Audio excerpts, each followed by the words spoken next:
अगर आप लोगों के पास कोई भी जमीन है, वह केवाला के माध्यम से खरीदा गया है, यानी कि उसका बैनामा हुआ है, यानी कि सेल डीड तैयार हुआ है, जिसको हम लोग विक्रय पत्र भी बोलते हैं, या अन्य कोई भी दस्तावेज जो है सो वह जमीन का बना होगा जिससे आपको वह प्रॉपर्टी हासिल हुआ होगा, और उस प्रॉपर्टी का जो दस्तावेज है उसके आधार पर अगर आपने अभी तक दाखिल खारिज नहीं किया है, लगभग 50 से 60 साल हो गया दाखिल खारिज नहीं करवाया है, तो अब क्या होगा।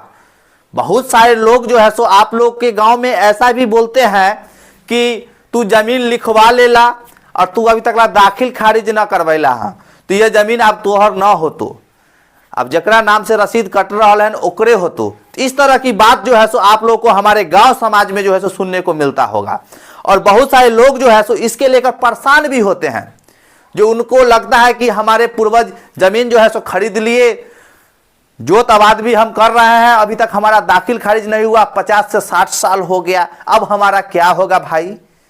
अब तो बिहार में सर्वे भी आ गया है, और सर्वे में बहुत सारे लोग अपना अपना जमीन भी खोजने लगे हैं। तो इस कंडीशन में बताइए, अगर हो सके अगला व्यक्ति रसीद कटवा के आ जाए, अगर उसका खतियानी जमीन है रसीद कटवा के आ जाए, और आपके पास भी दस्तावेज है और आप जोत रहे हैं, आपके पास रसीद नहीं कट रहा है, तो अगला व्यक्ति अगर रसीद जो है रसीद कटवा कर आ जाए और आपको बताए कि देखिए हमारा इस जमीन का रसीद भी कट रहा है, यह हमारा खतियान है, आप जो दस्तावेज जो लिखवाए हैं उसका पहले दाखिल खारिज नहीं हुआ है, तो वह जमीन आपका नहीं होगा, वो हमारी जमीन है, आप इसको खाली कीजिए। इस तरह से ही बहुत सारे लोग जो है सो अपना सर्वे में जो है सो जाकर जो है सो पार्टी एक दूसरे को बोलते हैं, ये गलत है। ये इस तरह से अगर कोई पार्टी जाकर एक दूसरे को बोलते हैं तो गलत है। हम डिक्लेयर आपको कह देना चाहते हैं कि कोई भी व्यक्ति अगर एक बार अपना जमीन बेच लेता है, एक बार जाकर निबंधन कार्यालय में अंगूठा लगा देता है, अपना जमीन बिक्री कर देता है, उसके बाद उसका जो है उस पर अधिकार कभी नहीं होता है। चाहे अगला पार्टी जो है सो उस जमीन के दस्तावेज जो वो बनवाया है, जो खरीदा है, खतियानी रैयत हो या चाहे अन्य कोई व्यक्ति से खरीदा है और उन्होंने बिक्री कर दिया है और अगला व्यक्ति खरीद लिया है, तो वह दाखिल खारिज कराए चाहे न कराए, जमीन उसी का होगा, ये तो फिक्स है। और लेकिन हमारे गांव समाज में जानवे करते हैं कि बहुत सारे लोग जो है सो कुछ से कुछ बोलते चले जाते हैं, अफवाह जो है सो इस तरह से फैलाते हैं कि अगला व्यक्ति के मन में जो है सो बहुत सारे डाउट जो है सो आ जाता है। तो इसीलिए जो है सो हम जो जानकारी अभी आपको देंगे हैं, मान लीजिए 50 साल 60 साल 70 साल हो गया आपको जमीन लिए हुए, लेकिन दाखिल खारिज नहीं हुआ है, तो इसके लिए भी आपको घबराना नहीं है। आप जाइए, जो जमीन आपका रजिस्ट्री है चाहे कितना ही पुराना क्यों ना हो, उसका जो है सो दाखिल खारिज आवेदन कीजिए। अभी जो प्रक्रिया चल रही है वो ऑनलाइन चल रही है, ऑनलाइन के माध्यम से जो है सो आप दाखिल खारिज अप्लाई कीजिएगा। तो जाइए दाखिल खारिज अप्लाई कीजिए।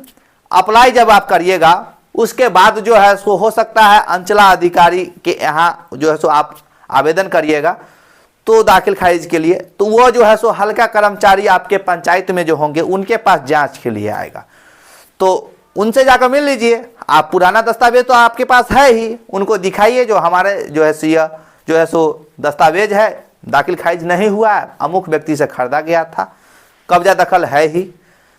और उसके बाद जितना दिन से बकाया होगा, जब आप जमीन रजिस्ट्री करवाए थे और खतियानी रैयत हो या अन्य कोई भी रैयत हो, उनका जितना दिन का बकाया होगा उस पर पेनाल्टी लगाकर आपको जो है सो उतना रुपया आपको भुगतान करना पड़ेगा, पूरा टैक्स जोड़कर आपको देना पड़ेगा।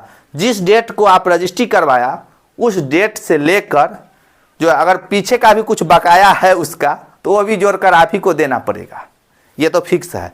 तो जितना रुपया होता है उसका पेनाल्टी कुछ ज़्यादा होगा नहीं, वही अगर मान लीजिए 70 साल 80 साल या 90 साल का अगर ड्यूज होता है तो ही आपको कितना लगेगा, ज़्यादा ज़्यादा 1000 रुपया से लेकर 1200 रुपया लगेगा। पूरा जो है सो मलगुजारी शुरू से अंत तक जोड़ा जाएगा तो 1000-1200 रुपया में क्लियर हो जाएगा, इससे कम ही लगेगा, ज़्यादा नहीं लगेगा। तो इसके लिए आप लोग को घबराना नहीं है। बहुत सारे लोग हमारे समाज में अफवाह फैलाते हैं, उनको फैलाने दीजिए। आप इस बातों को लेकर जो है सो घबराना नहीं है।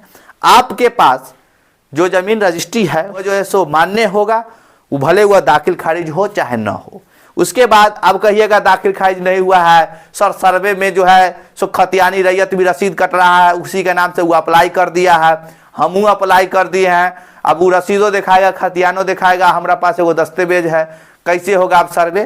तो इसके लिए भी आपको घबराना नहीं है।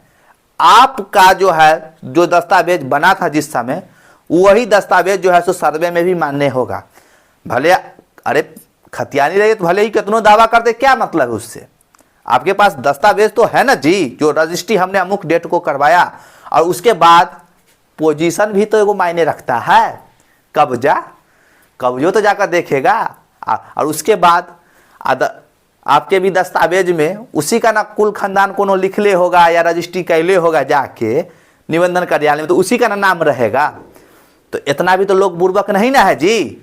जितना भी लोग जो सर्वे में अधिकारी के रूप में नियुक्त हुए हैं, अमीन साहब हो या कानूनगो हो या अन्य कोई भी पदाधिकारी हो जो नियुक्त हुए हैं, उनको तो इतना तो जरूर समझ है कि वह देखेंगे कि भाई वंशावली में इसका कुल खानदान है कि नहीं। रजिस्ट्री जो किया है आपको, भले आप दाखिल खारिज हुआ चाहे ना हुआ है, और उस पर आप बशर्ते अगर ज़बरदस्ती करेगा तो उसका एक बात अलग है। तब तो यह तो ज़बरदस्ती की तो कोई जो है सो और अंत नहीं होता है। अगर कोई आदमी चाहे कि हम आपसे लड़ाई करवे करेंगे, चाहे जैसे लड़ाई हो, तो उसका कोई और अंत है? कितनों भी आप समझा के रह जाइएगा फिर भी वो नहीं समझेगा, आपसे लड़ ही लेगा। तो जो मूर्ख होते हैं, जो उतना समझदार नहीं होते हैं, उनको लगता रहता है कि ये ज़मीन जो है सो हमारा ही है, हमारा रसीद कट रहा है, अगला जो व्यक्ति के जो पेपर है वो जाली है। इस तरह से बोलकर अगर आपसे लड़ाई कर ले तो उसका कोई और अंत है? कोई और अंत नहीं है। तो इसलिए घबराइए नहीं। दाखिल खारिज नहीं हुआ है तो दाखिल खारिज आवेदन कीजिए। अरे आवेदन कर दीजिएगा तो कम से कम सर्वे में तो वो केस नंबर रहेगा ना आपके पास, जो हम दाखिल खारिज के लिए आवेदन किए हुए हैं। देखिए ये हमारा केस नंबर है, ये हमारा जो है सो आवेदन संख्या इतना है, अभी तक जो है सो पेंडिंग में पड़ा हुआ है, अभी तक जो है सो हमारा हल्का कर्मचारी महोदय जो है सभी तक जो है जांच नहीं किए हैं। जैसे ही जांच करते हैं तो हमारा भी दाखिल खारिज जो है सो अपडेट हो जाएगा। तो इस तरह से भी जो है सो आप लोग जो है सो कर सकते हैं। लेकिन हम यही कहेंगे, अगर पुराना ज़्यादा दस्तावेज है, अगर दाखिल खारिज लगता है कि नहीं हुआ है, तो आप आवेदन कर दीजिए, एक केस नंबर आपके पास कम से कम रहेगा। इसके अलावे बहुत सारे लोग को जमाबंदी में भी त्रुटि आ गया है। नेट पे अपडेट जो है जमाबंदी, उसमें रकबा में त्रुटि है, प्लॉटे नंबर गलती है, रैयत के नाम सही है, बाप के नाम गलती है, मौजा के नाम गलती है, कुछ ना कुछ नया त्रुटि जो है सो हो चुका है ऑनलाइन रसीद में। तो इसके लिए भी आपको घबराना नहीं है। अगर कहीं भी आपका रसीद का जो है सो मांग होता है, कहीं भी अगर आपका रसीद का मांग होता है, मलगुजारी रसीद का अगर मांग होता है, तो उसके जगह पर आप जो है सो पुराने रसीद अगर आपके पास कटा हुआ है, वही रसीद आप जो है सो वहाँ दिखाइए, और उससे भी आपका जो है सो काम हो जाएगा। काम तो हो ही जाएगा, लेकिन रसीद में एक इम्पोर्टेंट मान्य जो होता है सो क्या होता है पता है? जमाबंदी नंबर। जमाबंदी नंबर ही एक मेन होता है। रसीद पर रकबा त्रुटि हो, कुछ त्रुटि हो, रसीद जो है आपके पास उसमें जमाबंदी नंबर है, तो जमाबंदी नंबर के आधार पर वहाँ रजिस्टर चेक हो जाता है। जितना जमाबंदी नंबर आपका है, उस जमाबंदी नंबर का जब वहाँ पेज उल्टा जाएगा तो वहाँ डिक्लेयर जो है सो मिल जाएगा कि कितना कट्ठा, कितना धूर, कितना बीघा का है। लेकिन वही होता है जो जमाबंदी रजिस्टर में जो है सो आपको बहुत सारे रजिस्टर ऐसे मिलेंगे, आपको प्लॉट नंबर भी, खाता खेसरा भी मिलेंगे, बहुत रजिस्टर ऐसे मिलेंगे जिसमें आपको जमाबंदी रैयत के नाम के साथ जो है सो रकबा, बीघा, कट्ठा, धूर यही से रहता है लिखा हुआ, कितना लगान देना है, कितना बाकी है, यही सब रहता है। तो ये भी बहुत तरह से जो है सो रजिस्टर तैयार जो है सो किए हुए रहते हैं।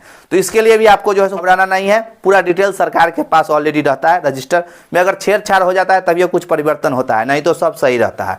तो चलिए आशा करते हैं कि 50 साल, 60 साल, 70 साल हो गया है, दाखिल खारिज नहीं हुआ है, तो घबराइए नहीं, दाखिल खारिज आवेदन कीजिए और सर्वे में अपना फॉर्म भरिए, और सब कुछ सही रहेगा तो सर्वे आपके नाम पर ही होगा। इसके लिए घबराने की ज़रूरत नहीं है। अब चलिए, बहुत सारे लोग हमसे बात करना चाहते हैं, तो हमसे बात करने के लिए आपको जो है सो 50 रुपया का भुगतान करना पड़ेगा। डिस्प्ले पर जो नंबर चल रहा है उस नंबर के व्हाट्सएप पे आना पड़ेगा, और व्हाट्सएप पे आने के बाद आपको एक जो है सो हाई लिखना है, और जब हाई लिखिएगा तो आपको QR कोड मिलेगा, उस पर आपको 50 रुपया पेमेंट करना है। उसके बाद आप हमें कॉल कर सकते हैं या आप पेमेंट कर दीजिएगा तो हमारे तरफ से ही कॉल बैक आपको जाएगा। तो चलिए, आशा करते हैं कि जानकारी पसंद आया होगा, और लंबे समय से अगर दाखिल खारिज नहीं हुआ है तो घबराना नहीं है, कोई प्रॉब्लम जो है सो कोई समस्या नहीं आएगा। तो चलिए नेक्स्ट वीडियो में एक नया टॉपिक के साथ आपसे मिलते हैं, तब तक के लिए जय हिंद, जय भारत।